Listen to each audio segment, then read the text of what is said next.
sekarang masuk ke peranan statistika dalam penelitian. Ya.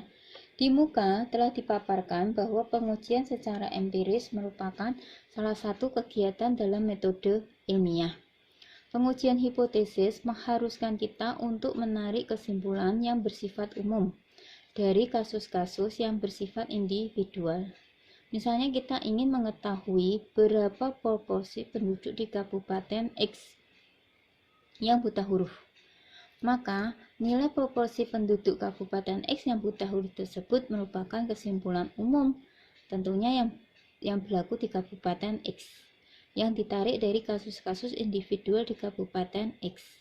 Ya, jadi kita mau menyelidiki Kabupaten X, maka kita ini populasinya, kemudian kita ambil sampel, terus kemudian berapa yang buta huruf. Nah, proporsi yang buta huruf terhadap semua penduduk di dalam Kabupaten X inilah itu hanya berlaku di dalam Kabupaten X. Tidak bisa kita berlakukan secara umum di luar Kabupaten X atau nasional misalnya. Nah, penarikan kesimpulan secara induktif menghadapkan kita suatu permasalahan mengenai banyaknya kasus yang harus diamati untuk sampai kepada suatu kesimpulan yang bersifat umum. Jadi kita ya harus benar-benar mengamati beberapa kasus ya, sehingga nanti kita bisa mengambil kesimpulan secara umum karena ini tujuannya ke populasi. Untuk mengetahui berapa proporsi penduduk Kabupaten X yang buta huruf, berapa banyak data yang harus dikumpulkan, hal yang paling logis adalah mengamati seluruh penduduk Kabupaten X, kemudian mencatatnya apakah dia buta huruf atau tidak. Jadi satu persatu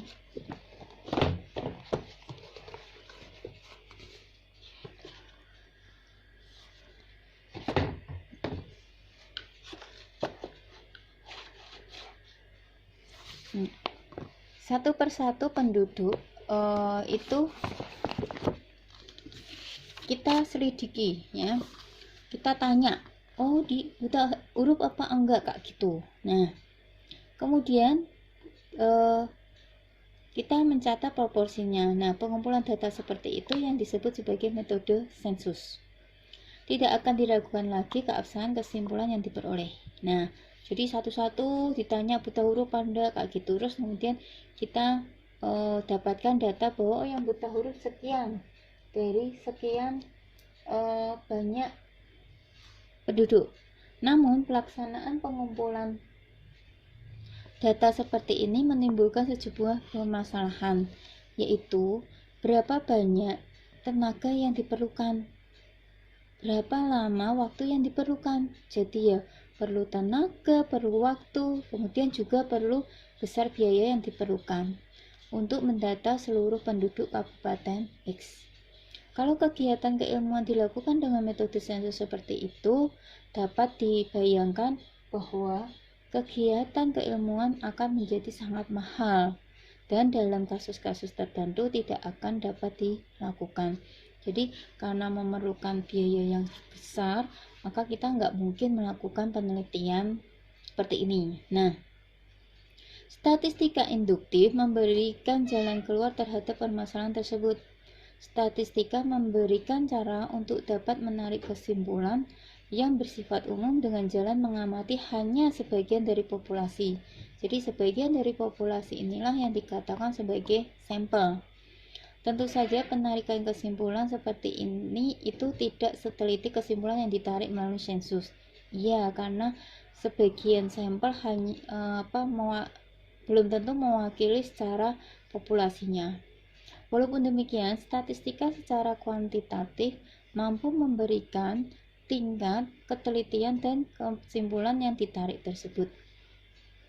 Prinsip utama yang dipegang adalah bahwa semakin besar ukuran sampel akan semakin teliti dan semakin kecil ukuran sampel akan semakin rendah tingkat ketelitiannya. Iya, misalnya dari Kabupaten X 1000 katakanlah ada 1000 penduduk. Nah, kita ambil sampel misalnya 500. Nah, Sampel yang 500 tentunya akan lebih teliti dibanding kalau kita hanya mengambil sampel 100 orang. Kayak gitu ibaratnya ya. Disadari bahwa penarikan kesimpulan secara induktif pasti memiliki kesalahan.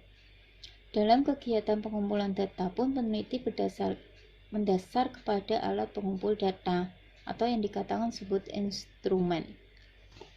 Alat pengumpul data itu sendiri mendasarkan kepada berbagai alat yang pada dasarnya juga tidak terlepas dari cacat yang berupa ketidaktelitian dalam pengamatan. Jadi yang namanya manusia dalam mengamati pasti tidak teliti banget ya. Nah, ketidaktelitian pengamatan ini dapat disebabkan oleh kelemahan panca indera kita dan dapat pula disebabkan oleh alat ukur kita yang tidak sempurna mengukur apa yang seharusnya diukur. Jadi instrumen itu juga belum tentu sebagai alat ukur yang valid ya. Namun demikian, berbagai ketidaktelitian tersebut tidak mempengaruhi perkembangan ilmu, yang pada dasarnya kebenaran ilmu itu sendiri bukanlah kebenaran absolut. Namun, kebenaran yang sampai pada tingkat tertentu dapat dipertanggungjawabkan secara ilmiah. Dengan demikian, penarikan kesimpulan secara statistika memungkinkan kita melakukan kegiatan keilmuan secara ekonomis yang tanpa statistika tidak dapat dilakukan. Jadi, peranan statistika di sini dalam penelitian sangat membantu, dan bahkan statistika merupakan alat bantu utama untuk menganalisis sebuah data untuk mencari atau mencapai sebuah kesimpulan.